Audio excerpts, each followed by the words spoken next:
কোনো কিছু প্রশ্ন করলে হাসে, কোনো কিছুই করলে হয়তো অন্যভাবে বলে। স্টিল ডিভোর্সের পরেও এখনো শ্বশুর শাশুড়ি বলছে আমার মানে সেই জায়গা থেকে, এবং তাদের এই সখ্যতাটা যে গড়ে তুলছে এটা কেন ক্লিয়ার হচ্ছে না? আচ্ছা, কেউ কি বলতে পারবেন মেগাস্টার শাকিব খানের দুই স্ত্রী অপু বিশ্বাস এবং শবনম বুবলির দ্বন্দ্বটা আসলে কবে বন্ধ হবে? আমরা বিভিন্ন সময়ে এদের দুজনকে নিয়ে বিভিন্ন সমালোচনা শুনতে পাই। শাকিব খান আলোচনার মুখোমুখি হন শুধুমাত্র তার দুই স্ত্রীর কারণে। বিভিন্ন সময়ে বিভিন্ন ইস্যু তাদেরকে যেন আলোচনাটা জোরালো করে তোলে। আপনারা হয়তো ইতিমধ্যেই শুনেছেন মেগাস্টার শাকিব খানের দুই স্ত্রীর দুই ইস্যুটা। শবনম বুবলি নাকি আমেরিকাতে দ্বিতীয় বাচ্চা জন্ম দিয়েছেন। বাচ্চার বাবাকে এইটা নিয়ে প্রথমে কনফিউশন থাকলে পরবর্তীতে জানা গেছে বাচ্চার বাবা শাকিব খান।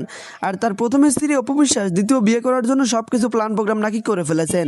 আর ইতিমধ্যেই নাকি দ্বিতীয়বার বিয়ে করার জন্য জামাইও ঠিক করে ফেলেছেন। তবে এখন কথা হচ্ছে তাদের দুই স্ত্রীর যে দুই ইস্যুটার এখনও অফিসিয়াল কোনো ঘোষণা না আসলেও সোশ্যাল মিডিয়া দৌলতে বিভিন্ন ছবি বিভিন্ন ভিডিও ইতিমধ্যে সোশ্যাল মিডিয়া আলোচনার ঝড় তুলে দিয়েছে। তবে কথা হচ্ছে তারা কি সত্যি এই ইস্যুগুলোর কারণ হয়ে দাঁড়িয়েছে, নাকি সব কিছু সোশ্যাল মিডিয়ার গুঞ্জন? সাকিবের দুই স্ত্রী বিভিন্ন সময় আলোচনার কেন্দ্রবিন্দুতে থাকেন, আমরা প্রত্যেকে জানি। তবে এই ইস্যুটা নিয়ে আপনার মন্তব্য কি? ভিডিওর কমেন্ট বক্স খোলা রয়েছে, কমেন্ট করতে ভুলবেন না। ভিডিওটি ভালো লাগলে লাইক দিন, চ্যানেলটি সাবস্ক্রাইব করে পাশেই থাকবেন।